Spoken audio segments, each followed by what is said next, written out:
오늘 우리에게 주신 하나님 말씀 요한일서 5장 12절 13절 말씀입니다. 요한일서 5장 12절 13절.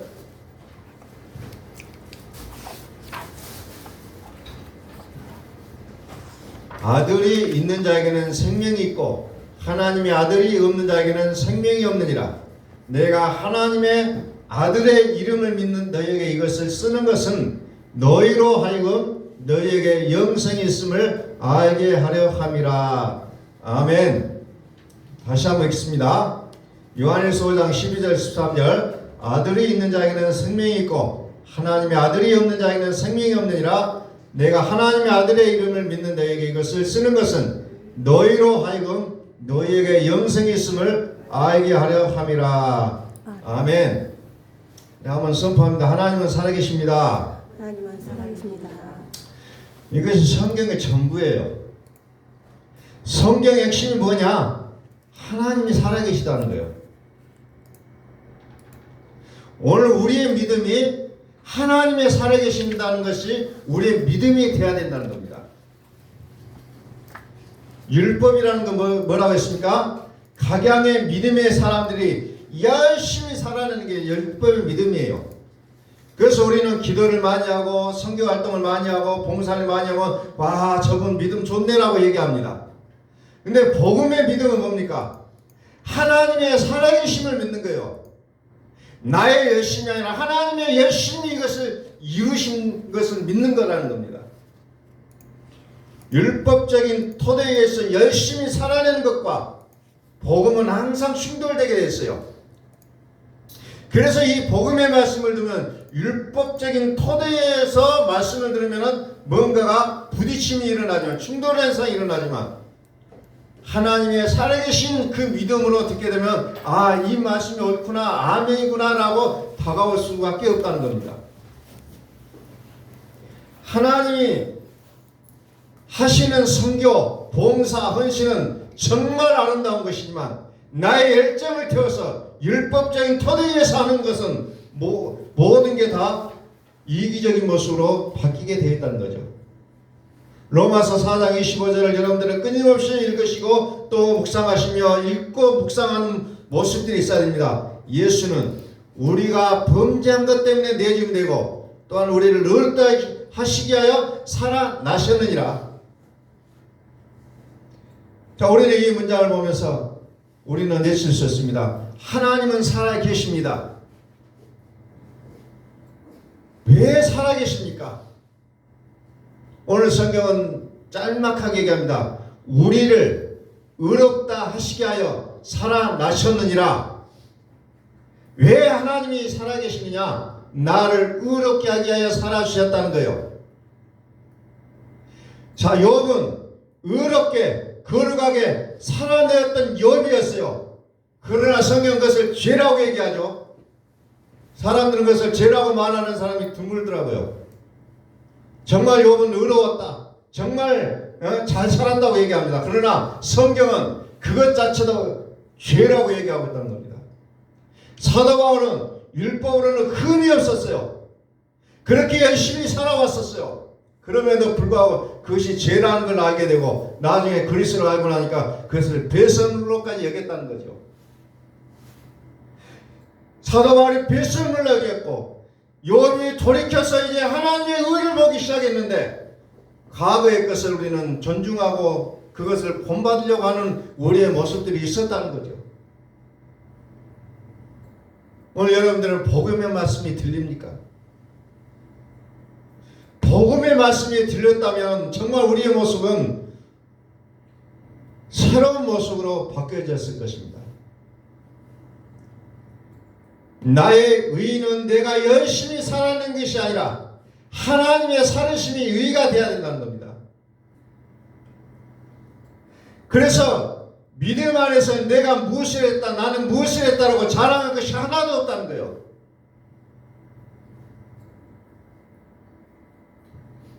기독교의 3대 절기가 있습니다. 예수님의 부활하심을 기념하는 부활절이 있고 우리가 또 오늘 지켜지는 추수감사절이 있고 또 12월 25일 예수님의 탄생하시는 성탄절을 우리는 기독교 3대 절기라고 해요. 특별히 오늘은 추수감사절이에요. 도대체 나는 무엇을 감사해야 될 것인가? 하나님이 나에게 내려주신 수많은 물질들을 보고 우리는 그것 때문에 감사해야 될 것인가? 아니면 무엇을 가지고 하나님 앞에 은혜에 보답해야 될 것인가?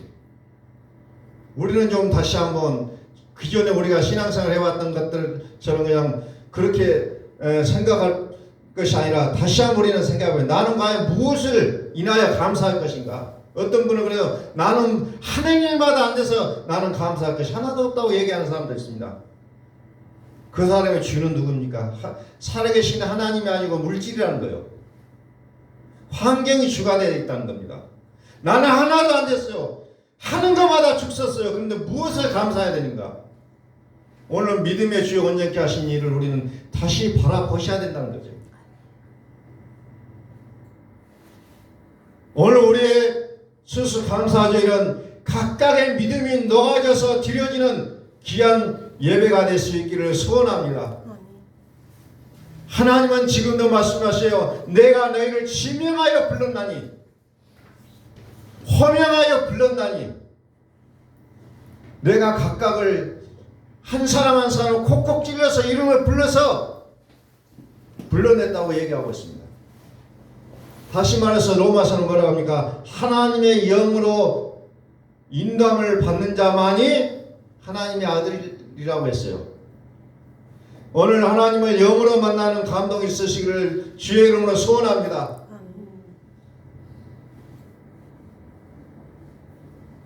나 육체로 살아내는 믿음이 아니라 하나님의 살아계심을 인정하는 그 믿음, 하나님은 오늘 수수감사절을 통해서 우리에게 찾으시는 믿음이라는 거죠. 요한일서 5장 12절 봅니다. 아들이 있는 자에게는 생명이 있고 하나님의 아들이 없는 자에게는 생명이 없느니라. 참 이 말씀의 그 깊이는 우리가 좀 깊이 좀 보셔야 돼요. 하나님의 생명이 있는 자가 누굽니까? 아들이 있다는 거죠. 하나님의 생명이 없는 자는 아들이 없다는 겁니다. 생명은 뭡니까? 기능적인 사이즈가 아니라고 제가 누누이 말씀드렸어요. 우리는 믿는다, 정말 잘 믿는다고 얘기할 때 표적과 기사가 나타나는 것을 우리는 믿음이라고 얘기할 때가 너무 많다는 겁니다. 그러나 생명은 하나님 자신의 영의 생명을 얘기하고 있다는 겁니다. 우리 마음 가운데서 영원한 질서를 잡으시는 그 하나님의 은혜가 생명이라는 거죠. 은사적 성령의 능력, 표적과 기사는 이제 결론으로 들어가면 나와 상관이 없다는 것을 성경은 말씀하고 있습니다. 내가 정해진 그 믿음의 해석에 따라 내가 어떤 상태에 따라 있는지 간에 그때 변하는 것이 은사적인 믿음의 실체라는 겁니다. 기분이 좋을 때는 굉장히 믿음이 좋아지고 우울해질 때는 그 믿음마저도 떨어진 게 은사적인 믿음이에요. 그러나 생명은 뭡니까?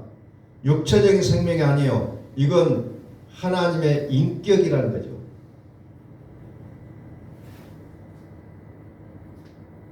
그래서 마태복음 24장에 보면은 말세에 뭐라고 합니까?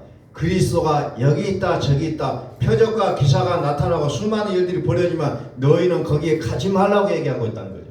너희는 거기 가지 말라. 너희는 거기 가지 말라는 거죠. 속지 말라는 겁니다. 표적과 기사는 내가 아니다. 하나님이 바라보시는 것은 뭐냐? 아들이 있느냐 없느냐예요. 오늘 추수감사주일에 여러분들이 1년 동안 무엇으로 하나님께 은혜를 받았는지 모르겠지만 하나님이 지금 찾으신 것은 뭐예요? 아들이 아들. 저와 여러분들의 마음속에 아들이 있느냐 없느냐, 여기에 하나님의 모든 집중이 있다는 겁니다. 아들이 있느냐 없느냐. 그래서 성경은 아들을 가르쳐서 복음의 비밀이라고 얘기하고 있습니다. 그래서 아들을 자세히 알아야 된다는 거죠. 아들을 모르면 생명 또한 없다는 거죠. 그래서 로마서 7장은 뭐라고 얘기합니까? 아들이 없으면 어떤 고난을 당합니까? 내가 원하는 것은 선으로 돼 내가 하고 나면 악을 행하는 자신의 모습을 한탄하면서 그것은 그 상태를 뭐라고 하냐? 사망의 몸이라고 칭하고 있다는 거죠. 사망의 몸이다. 나는 공고한 자로다. 왜 이렇게 안 될까? 왜 이렇게 힘이 들까? 그 비밀은 아들에게 있었다는 거죠. 아들이 있으면 생명이 있고 아들이 없으면 생명이 없다고 얘기하고 있습니다. 그래서 아들이 없으면 죄의 법이 나를 주관하고 있다는 거죠. 율법적인 토대는 사망을 위하여 열매를 맺는다고 결론이 내려지고 있다는 겁니다. 모든 성경은 나에 대하여 기록한 것이다 하겠어요. 곧 내게 대하여 증언하는 것이니라. 그러나 내가 영생을 위하여 내게 오기를 원하지 아니하는도다. 예수님은 끊임없이 영생을 말하면서 나에게 오라는 거죠. 나에게. 아들이 있는 자에게는 생명이 있고 아들이 없는 자에게는 생명이 없다라고 결론을 내리고 있습니다. 요한일서 5장 5절 예수께서 하나님의 아들이심을 믿는 자가 아니면 세상을 이기는 자가 누구냐? 자, 세상을 이기는 자가 누구냐? 예수께서 하나님의 아들이심을 믿는 자가 세상을 이긴다고 얘기하고 있습니다. 우리의 믿음 속에 얼마만큼 예수님이 하나님의 아들이심을 내가 그것을 인정하고 인식하고 살아가고 있습니까? 수십 년, 수년 예수를 믿어도 왜 그렇게 나는 뭐가 안 되는 일밖에 없을까? 마태복음 7장 15절 말씀 여러분들이 좀 중요하게 봐야 될 말씀입니다. 거짓 선자들 삼가라. 양의 옷을 입고 너희에게 나오나 속에는 누락질하는 일이라. 양의 옷을 입었다. 겉에는 예수 믿고 화려하다는 거죠.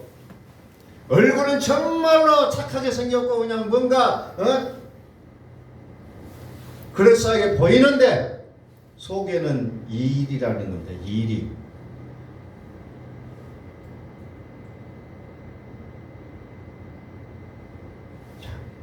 그러기 때문에 어떤 일이 벌어집니까? 대인관계, 대물관계, 영적인 관계 그 모든 것들이 어떻게 됩니까? 우겨쌈을 당한다 그래요. 우겨쌈을 한다. 모두가 공고해진 상태. 정말 겉으로는 예수를 믿어요. 정말 잘 믿어요. 근데 속에는 악이 가득하다는 겁니다. 그 믿음을 양의 옷을 입고 속에는 노략질하는 일이라고 표현하고 있다는 겁니다. 그게 누굽니까? 거짓 선지자. 이게 거짓 믿음, 거짓 진리로 살아간 자의 모습이라는 겁니다. 속에 뭐가 있습니까? 아들이 있어야 된다는 거죠. 아들. 속믿음까지. 세상을 이기는 믿음은 오직 아들이 있는 자가, 예수께서 하나님의 아들이심을 믿는 자가 세상을 이긴다고 얘기하고 있습니다. 하나님의 아들이 누굽니까? 그리스도 예수. 그리스도 예수는 우리 마음의 사건이요. 겉에서 찾으려고 우리는 자꾸 우리 속에서 찾아야 된다는 겁니다.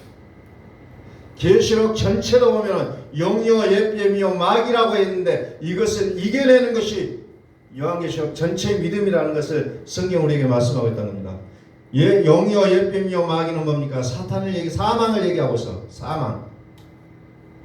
그래서 우리가 무엇을 어떻게 믿어야 될 것이냐? 요한계시록 1장 17절에 보니까 뭐라고 얘기하냐면 나는 처음이요 마지막이니 곧 살아있는 자라 내가 전에 죽었었노라. 전에 죽었다. 죽은 예수는 과거요, 살아있는 그리스도는 현재라는 것을 성경은 이야기하고 있다는 거죠. 그리스도 예수 곧 살아있는 자라. 내가 전에 죽었었노라. 로마서 8장 34절에는 죽으실 뿐만 아니라 살아나신 자라고 얘기하면서 이는 그리스도 예수라고 설명하고 있다는 거죠. 그리스도 예수. 그리스도 예수는 누굽니까? 아들입니다. 아들. 하나님의 아들. 그래서 요한계시록은 생명으로 말미암아 사망을 이겨내는 사건이 요한계시록의 사건이에요. 율법으로 흠이 없던 사도 바울이 복음을 알고 배설물로 여겼다고 했어요. 그런데 우리는 이 배설물을 소중하게 여기고 끌어안고 그거 붙잡고 행복해하는 모습을 우리는 때로는 목격할 수가 있다는 거예요. 내 속에서 내 자신이.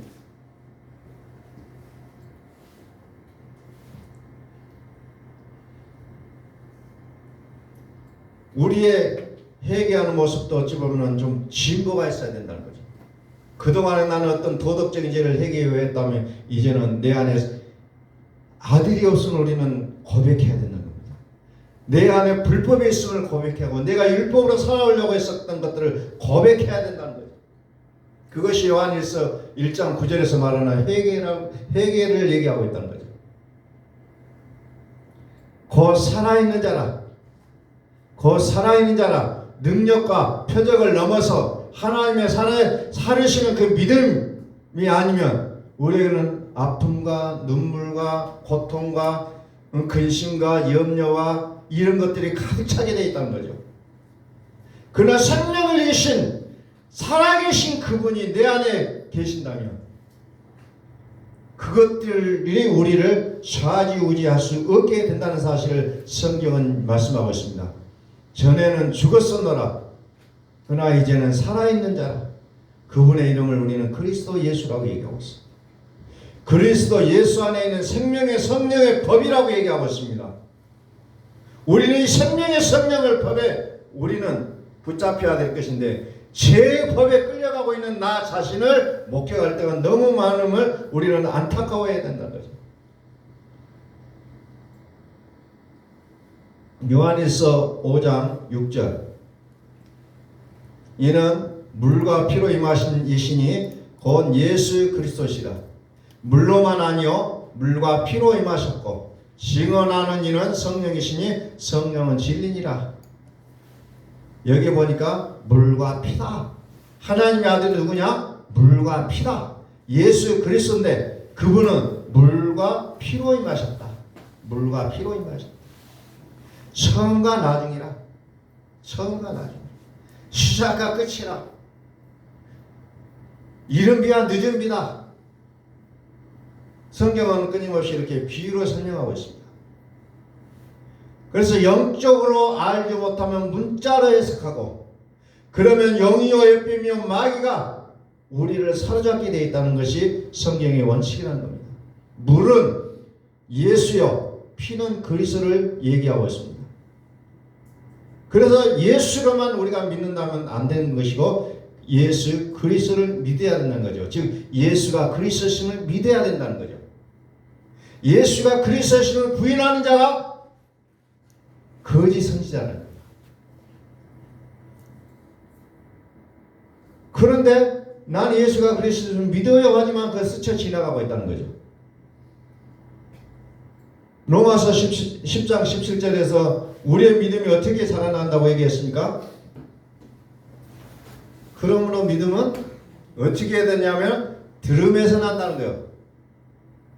믿음은 들음에서 나고 그 들음은 뭘 들어야 되냐? 그리스도의 말씀, 그리스도의 말씀을 들어야 우리의 믿음이 큰다는 겁니다.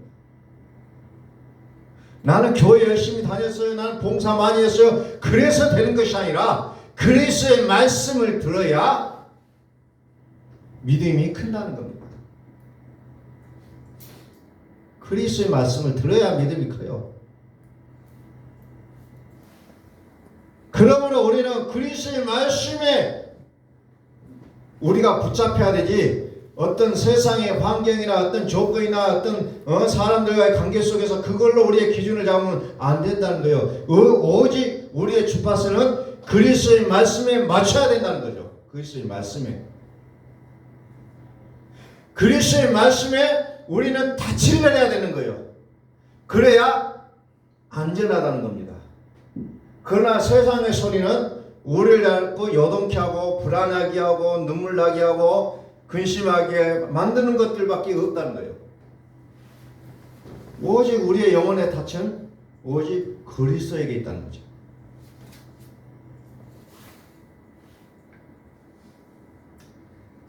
자, 히브리서 9장 14절. 하물며 영원하신 성령으로 말미암아 흠없는 자기를 하나님께 드린 그리스도의 피가 어찌 너희 양심을 죽은 행실에서 깨끗하게 하고 살아계신 하나님을 섬기게 하지 못하겠느냐. 그리스도의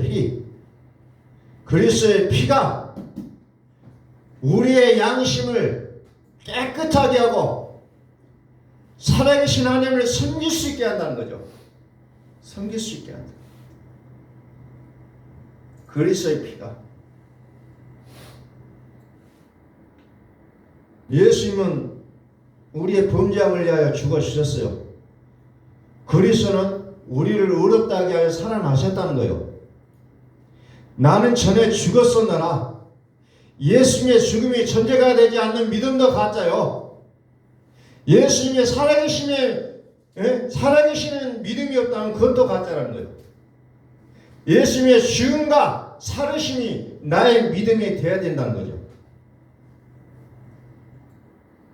그래서 가나 혼인잔치에서 예수의 어머니라는 그 마리아가 포도주가 다 떨어졌다고 얘기할 때 예수님 뭐라 합니까? 나의 때가 아직 되지 않았다고 얘기합니다. 나의 때가 되지 않았습니다.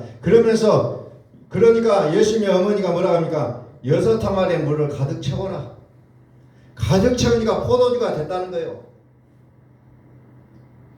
예수님의 죽음이 우리의 믿음의 6항아리에 꽉꽉 아구까지 채워져야 비로소 물이 변하여 포도주가 되는 사건을 우리가 경험하게 되어 있다는 거죠. 그런데 우리는 이 아구까지 채워가는 이 단계를 우리는 몹시 싫어해요. 그 단계를 뛰어넘고자 하는 우리의 마음이 있기 때문에 우리의 믿음이 온전하게 세워지지 않는 모습을 우리는 보게 된다는 겁니다. 로마서 10장에 보면은 사도 바울이 무엇 때문에 감사하냐? 해도 안 돼요. 그러면서 나는 사망의 몸이다. 나는 공관자라고 얘기했지만 결국은 그가 무엇을 발견하고 감사합니까? 예수 그리스도로 말미암아 감사한다고 얘기하고 있습니다. 그 단계가 끝나고 나니까 로마서 8장 1절에 그러므로가 나와요. 그러므로 이제 그리스도 예수 안에 있는 자에게는 결코 정죄함이 없다라고 그가 선언하고 있습니다. 그러므로 예수의 죽음이 나의 악업까지 꽉 찼을 때 비로소 성령의 법이 나를 붙잡기 시작한다는 겁니다. 오직 피복음만이 사망을 이겨낸다는 거죠. 우리는 어떤 일이 벌어질 때 무엇으로 해결하려고 발버둥 쳤습니까? 오직 그리스도의 피가 그 모든 문제를 해결되는 줄로 믿으시기 바랍니다. 사망의 몸에 갇혀있는 우리의 모습은 오직 그리스도만이 나를 해방시켜 줄 수가 있다는 거예요. 오직 그리스도가 우리의 해답인 줄로 믿으시길 바랍니다. 예수 그리스도. 요한일서 5장 13절. 내가 하나님의 아들의 이름을 믿는 너희에게 이것을 쓴 것은 너희로 하여금 너희에게 영생이 있음을 알게 하려 함이라. 영생이 있음을 알게 하려 함이라. 보장, 완전 충족, 완전 충족이요. 보장된다는 거죠. 예수 그리스도. 신명기 8장 1절 봅니다. 자, 각 족속의 12지파 중에 믿음의 오두머리를 다 집합을 시켜놓고 얘기합니다. 내가 오늘 명하는 모든 명령을 너희는 지켜 행하라. 그리하면 너희가 살고 번성하고 여호와께서 너희의 조상들의 맹세하신 땅에 들어가서 그것을 차지하리라. 차지하리라. 믿음이 아니면 가나안에 들어가서도 죽는다는 거죠. 믿음이 아니면 가나안에 들어가서도 죽어요. 들어간 것이 들어갔으니 나는 안전하다가 아니라 믿음으로 살지 않으면 가나안에서도 죽었다는 거예요. 맹세하신 땅은 뭡니까? 약속하신 땅이요. 젖과 꿀이 흐르는 땅을 얘기하고 있어요. 여기에도 무엇을 합니까? 내가 오늘 명하는 모든 명령을 너희는 지켜 행하라. 그리하면 너희가 살고 번성하고 여호와께서 너희의 조상들의 맹세하신 땅에 들어가서 그것을 차지하리라. 젖과 꿀이 흐르는 땅에 들어가게 하신 것은 하나님의 통치를 기다리라는 거죠. 이제 들어갔으니 됐다라고 하는 것이 아니라 여전히 만주의 주요 만왕의 왕이신 그분의 통치 속에 살아갈 것을 얘기하고 있는 겁니다. 자, 갈라디아서 3장 14절.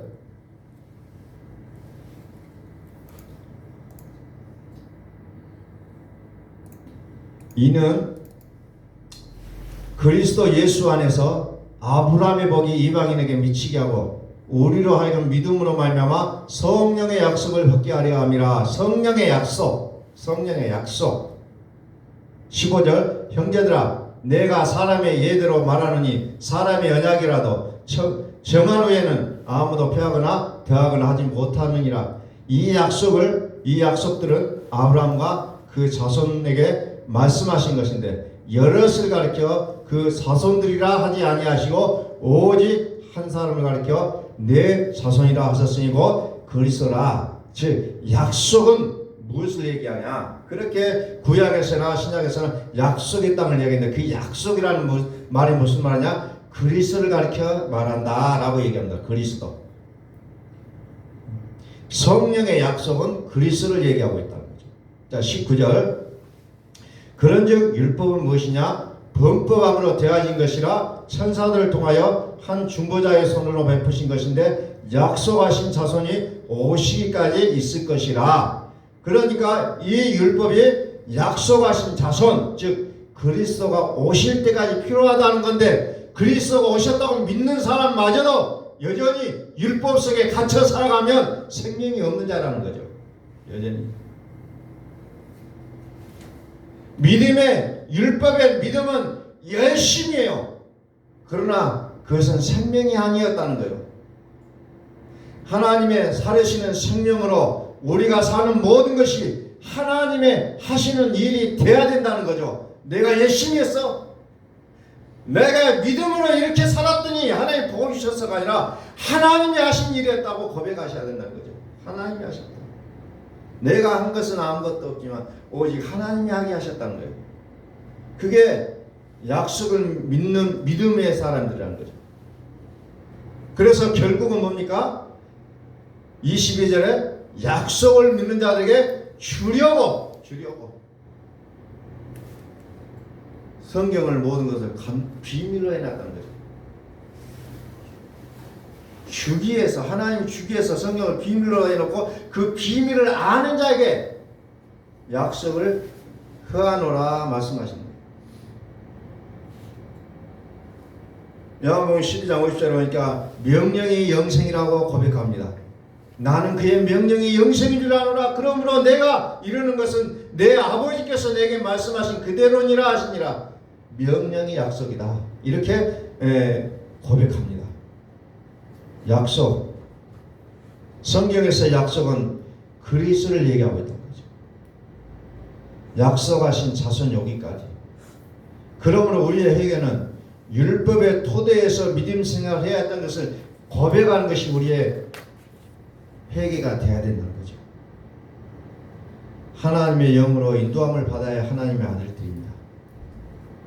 하나님이 거룩하니 내가 거룩하지. 내가 나는 거룩하다가 아니라 하나님이 거룩하니 내가 거룩한 것이다. 조건이 있다는 거예요. 단서가 있어요. 내가 거룩하게 사는 거 아니에요. 거룩하게 살면 거기에는 반드시 사망의 열매를 맺혀 있지만 하나님이 거룩하니 나도 따라 거룩한 자는 영생이 그 마지막이 되는 줄로 믿으시기 바랍니다. 약속의 땅은 누가 책임지냐? 약속하신 자가 책임을 지신다는 겁니다. 내가 책임을 지는 게 아니라 약속하신 자가 생명을 주신다는 거예요. 우리 한번 선포합니다. 하나님은 살아계십니다. 하나님은 살아계십니다. 우리의 모든 일은 하나님이 하게 하시기 때문에 잘 되고 있다는 거예요. 안 되는 게 아니에요. 잘 되고 있는데 우리는 그것 때문에 우울하고 있는 나의 모습을 발견해서는 안 된다는 겁니다. 로마서 4장에 보니까 일을 하지 않아도 우리를 의로 여겨주시고 일한 것이 없는데도 불구하고 의로 여겨주신 것에 대해서 사도 바울은 최고의 행복이라고 노래하고 있습니다. 그렇잖아요. 나는 한 것이 없는데 된 거예요. 얼마나 좋아요. 우리의 믿음의 삶이 바로 그거라는 겁니다. 나는 아무것도 한 것이 없는데 다 되게 되어 있다는 거죠. 그것이 바울이 시편에서 고백한 내용들이에요. 로마서에서 그것을 그대로 인용해냈잖아요. 나는 일한 것이 없는데 하나님은 나를 의롭게 여겨주셨다. 이것이 최고의 복이 아니냐. 내가 열심히 길을 쓰고 해서 얻어진 것이라면 우리가 뭐 감사할 것이 있겠어요? 그러나 안 된 것을 하게 하셨다는 거죠. 내가 뭔가 하지도 않았는데 되게 하셨다는 거죠. 누가 했습니까? 하나님이 하셨다는 거예요. 베드로서 3장 13절 봤죠? 우리는 그의 약속대로 의가 있는 것인 새하늘과 새 땅을 바라보되 새하늘과 새 땅은 뭡니까? 약속이란 약속대로, 즉 약속은 그리스도라고 얘기하고 있어요. 그리스도가 계시는 것이 새하늘과 새 땅이라는 겁니다. 성경은 철저히 그것을 강조하고 있어요. 그래서 요한계시록 마지막 장에 보면은 누가 있습니까? 새하늘과 새 땅에 가서 보니 성전도 없고 뭣도 없는데 해와 달도 필요가 없는데 뭐만입니까? 전능하신 이와 어린 양만 있다. 즉 그리스도가 그것이 계신다. 그것이 새하늘과 새 땅이라는 거예요. 오늘 내 마음이 새하늘과 새 땅이 되려고 한다면 그리스도 예수가 내 안에 계신다면 바로 그 자의 모습이 새하늘과 새 땅의 모습이라는 거죠. 약속대로 새하늘과 새 땅을 바라보도다.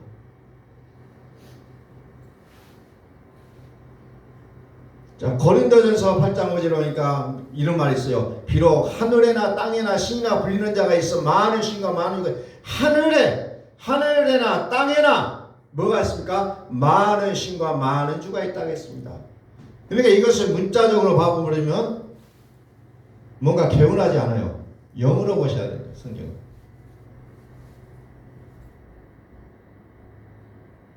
하늘과 땅에는 많은 신이 있어요. 많은 주가 있어요. 그러니까 사람들이 헷갈려요. 비슷한 것도 있다겠잖아요. 포도주도 있고 그냥 금잔도 있고 금천대도 있고 세마포도 있고 헷갈리게 돼 있다는 거죠. 우리의 믿음도 마찬가지요. 헷갈리게 설명하고 있다는 거죠. 예수 헷갈린다는 거죠.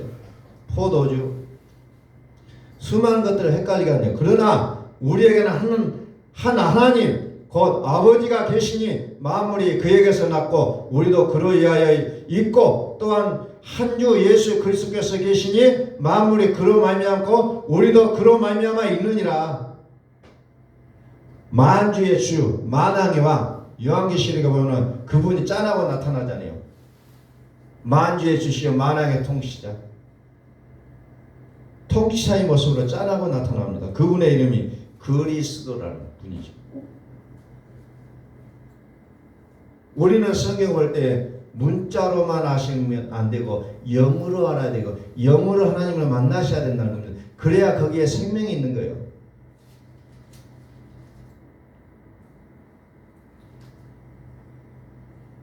혈과 육은 하나님 나라를 이어받을 수 없고 썩는 것은 썩지 아니하는 것을 유업으로 받지 못하느니라 그랬어요. 사망한 너의 승리가 어디에 있느냐? 사망한 이가 쓰는 것이 어디 있느냐? 사망이 쓰는 것은 죄요 죄의 권능은 율법이라 그랬어요. 우리 주 예수 그리스도로 말미암아 우리에게 승리를 주신 하나님께 감사하노라.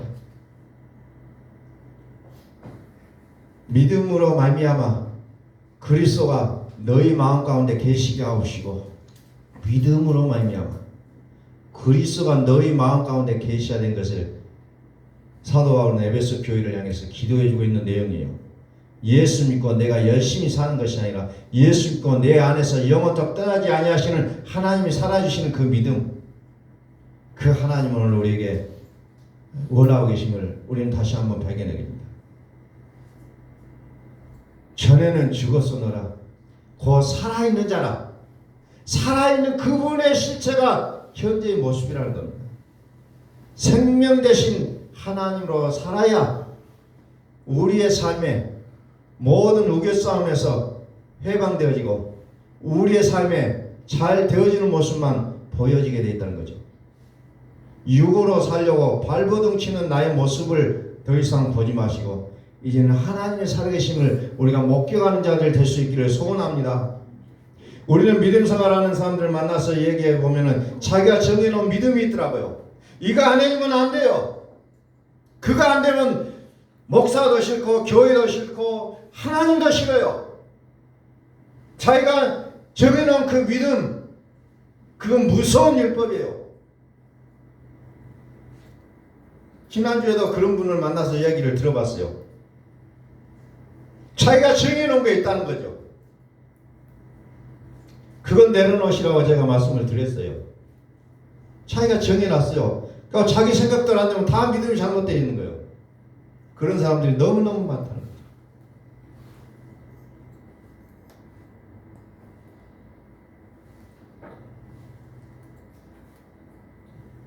하나님 있으면 다 있는 것이고 하나님 없으면 다 없는 것이라는 거예요. 그런데 오늘날 우리의 모습 뭡니까? 돈 있으면 다 있는 것이고 돈 없으면 다 없는 거예요. 주객이 전도되어 버렸다는 겁니다. 우리의 믿음을 다시 한번 회복하기를 원합니다. 하나님 있으면 다 있고 하나님 없으면 다 없다는 겁니다.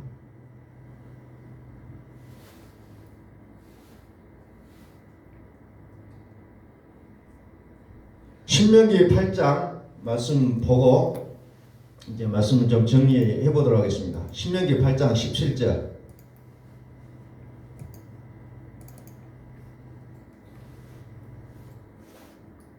그러나 네가 마음에 이르기를 내 능력과 내 손으로 힘으로 내가 이 재물을 얻었다 함을 말할 것이라. 네 하나님 여호와를 기억하라. 그가 네게 재물을 얻을 능력을 주셨습니다. 이같이 하시면 네 조상들에게 맹세하신 언약을 오늘같이 이루려 하심이니라. 재물 얻을 능력, 재물 얻을 능력을 주셨습니다. 그래서 네 조상들에게 맹세하신 언약을 오늘같이 이루려 하심이라 그랬어요. 재물 얻을 능력. 그러니까 이거 그냥 물질을 주신다니 너무너무 감사해요. 그렇게 우리는 또 여기서 발견하죠. 그러나 우리가 수고하고 땀을 흘려서 얻을 그 물질만 아니라 모든 물질의 흐름을 통치할 수 있는 권한까지 허락하신다는 거예요. 그래서 솔로몬이 슐라미 여자가 금은보석을 쌓아들고 와서 바쳤던 것처럼 오늘 우리에게도 그같이 수많은 사람들이 우리를 향하여 재물을 쌓아들고 와서 복음을 물어볼 그 시대를 우리는 만나게 될 거라는 거죠. 단순하게 보셔서는 안 된다는 겁니다. 물질의 축복 그 손으로 벗어서는 안 되는 내용이에요. 만신을 섬기면 어떻게 됩니까? 만시하이가 된다는 말이 있어요. 어떤 사람은 여러 가지 신들을 다 섬겨요. 그러다 보면 만시하이가 돼버리고 만다는 겁니다. 오늘 우리의 믿음도 오직 그리스도의 믿음으로 나가야 될 것인데 우리 속에 더러운 귀신 덩어리, 음녀가 가득 차 있다면 우리 또한 만차이가 더 버리고 만다는 겁니다. 그러므로 우리는 어떻게 해야 될 것이냐? 20절 여호와께서 너희 앞에서 멸망시키신 민족들이 너희도 멸망하리니 이는 너희가 너희 하나님 여호와의 소리를 청종하지 아니함이라. 결국은 우리의 모든 것의 포인트는 뭡니까? 청종하는 것에 있다는 거예요. 청종하는. 이 말은 무슨 말입니까? 구약성에 새 말하는 말이 있어요. 들으라. 들으라는 말 속에는 순종하라는 말까지 포함되어 있는 겁니다. 들으라는 거예요. 들으라. 듣지 않고 어떻게 하나님의 뜻을 알려? 들으라. 들으면 그 그리스도의 말씀으로 말미암으니라. 듣지 않고 믿음 좋다고 얘기합니다. 듣지 않고 들으셔야 된다는 거예요.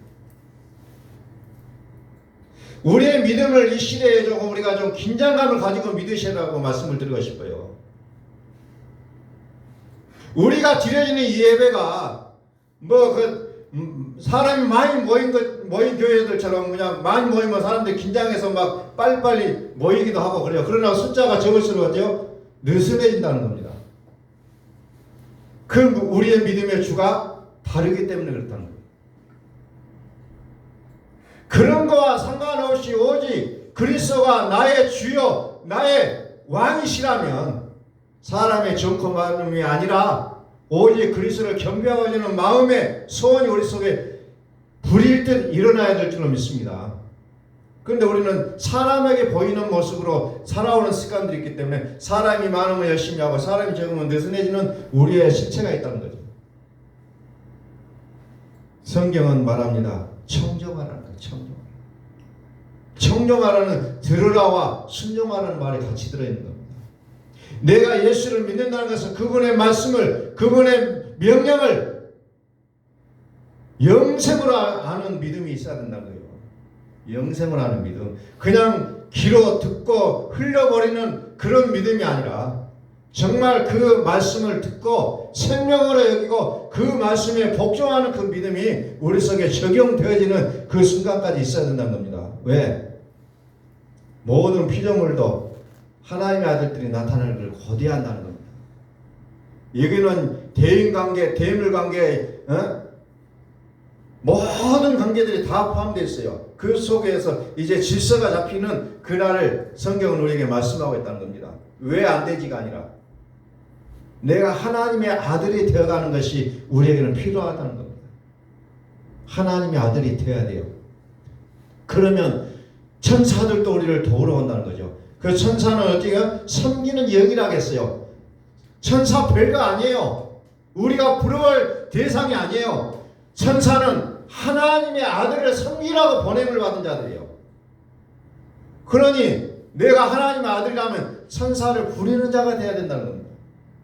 부러워하는 대상이 아니라 천사를 부리시기를 소원합니다. 부려야 돼요. 성경은 그것을 얘기하고 있다는 겁니다. 그 율법을 천사가 들고 와서 사람에게 전달하는 거예요. 하나님의 신분은꾼이었고 하나님의 아들들의 신분은꾼으로 하나님이 만드셨다는 거예요. 히브리서 7장 28절 율법은 약점을 가진 자들을 제사장으로 세웠거니와 율법 후에 하신 맹세의 말씀은 영원히 온전하게 되신 아들을 세우셨느니라. 율법은 약점을 가진 사람들을 제사장으로 세웠지만 맹세하신 말씀 즉 복음은 영원히 온전하게 되신 아들을 세웠다고 합니다. 아들, 하늘과 땅을 만드신 하나님, 그분의 아들을 이제 복음의 말씀에 세웠다는 겁니다. 그래서 로마서 7장 28절대로 여러분들 자세히 한번 보세요. 율법은 약점을 가진 사람들을 제사장으로 세웠거니와 율법 후에 하신 맹세의 말씀, 약속의 말씀, 생명의 말씀, 복음의 말씀은 영원히 온전하게 되신 아들을 세우셨느니라. 아들을 붙잡으라는 거예요. 아들이 있는 자에게는 생명이 있고 아들이 없는 자에게는 생명이 없느니라. 아들의 말에 순종하는 자는